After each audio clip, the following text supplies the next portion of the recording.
Doctor அருளீஸ்வரன் அவர்கள் எங்களோடு இணைகின்றார். ஐயா அவர்களையும். அருளீஸ்வரன் வணக்கம். வணக்கம் சார். அருளீஸ்வரன், நீங்கள் திருச்சியிலிருந்து பேசுகிறீங்க. இன்றைய சென்னையில் கிண்டியில் நடந்த ஒரு சம்பவம், ஆங்காலஜி துறை தலைவர் டாக்டர் பாலாஜி ஜெகநாதன் அவர்கள் தாக்கப்பட்டிருக்கிறார். உயிருக்கு ஆபத்தான நிலையில் அவர் அனுமதிக்கப்பட்ட சம்பவத்தை பெரும் பரபரப்பை இந்தியா முழுவதும் ஏற்படுத்தியிருக்கிறது.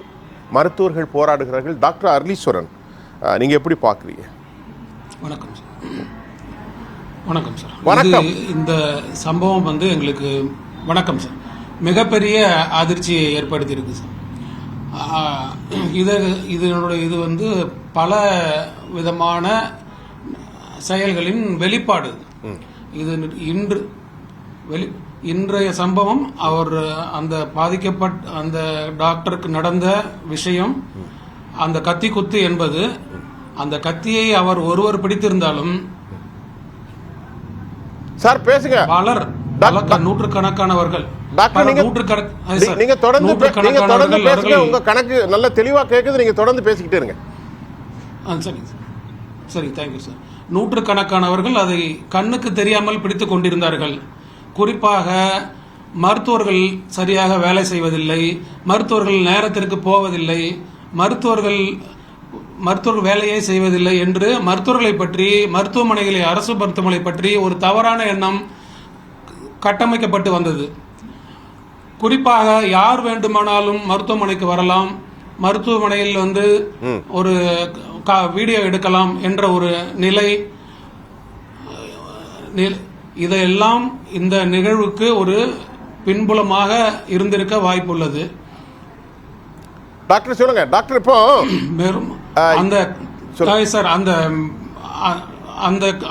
அந்த சமூக வலைதள பதிவுகளில் பின்னூட்டங்கள் இடுபவர்கள் மருத்துவர்கள் மீதும் மருத்துவமனை கட்டமைப்பு மீதும் தேவையில்லாத ஒரு விஷத்தை கக்குகிறார்கள்.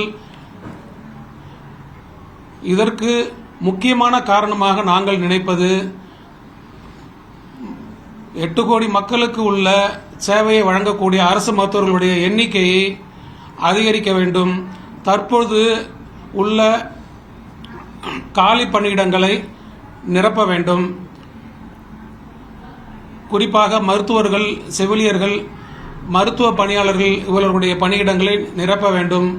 மருத்துவர் நோயாளிக்கு ஒரு புரொடக்டிவாக நேரத்தை செலவிட அவருக்கு தகுந்த சூழலை உருவாக்க வேண்டும். சொல்லுங்க டாக்டர். டாக்டர் சொல்லுங்க. இது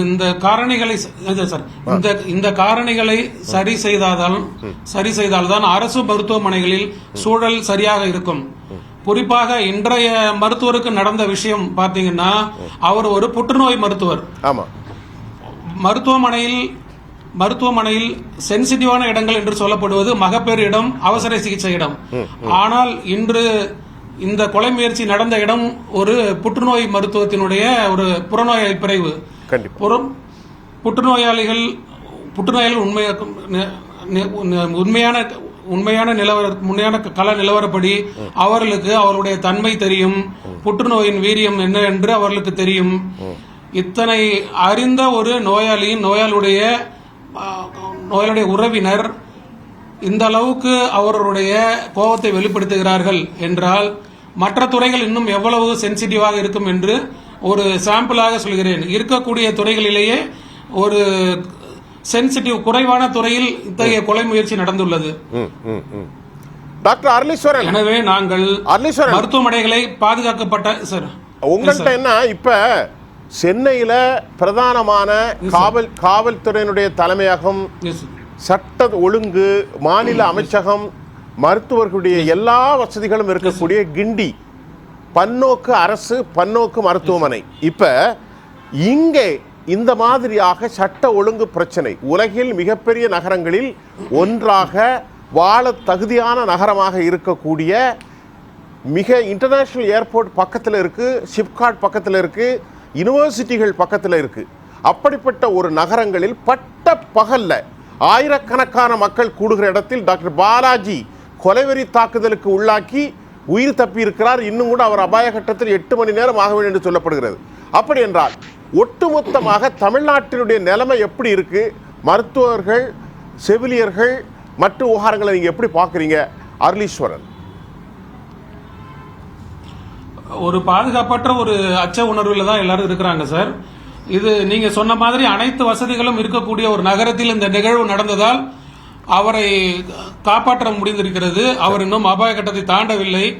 இதுவே ஒரு குக்கிராமத்தில் ஒரு ஆரம்ப சுகாதார நிலையத்தில் இந்த சம்பவம் நடந்திருந்தால் அவருக்கு ஒரு சரியான சிகிச்சை அளிக்கக்கூடிய ஒரு இடத்திற்கு வரும் வரையில் என்ன நடந்திருக்கும் என்று என்னால் ஊகிக்க முடியவில்லை.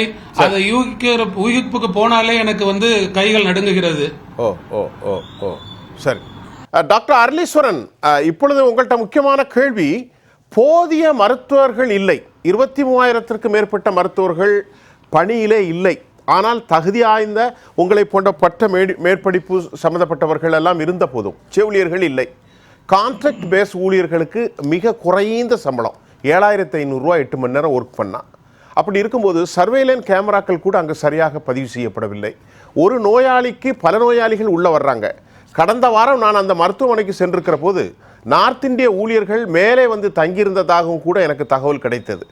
நான் ஒரு பொதுவான மக்களை கொண்டு அனுமதிப்பதற்கு டாக்டர் பாலாஜி மிகச்சிறந்த உதவிகளை எனக்கு செய்திருக்கிறார். இப்படிப்பட்ட தகவல்லாம் களத்திலிருந்து ஒரு செய்தியாளனாக, ஜெயா தொலைக்காட்சியினுடைய ஒரு கடைநிலை ஊழியனாக நான் உங்கள்கிட்ட ஒரு கேள்வியை கேட்குறேன்.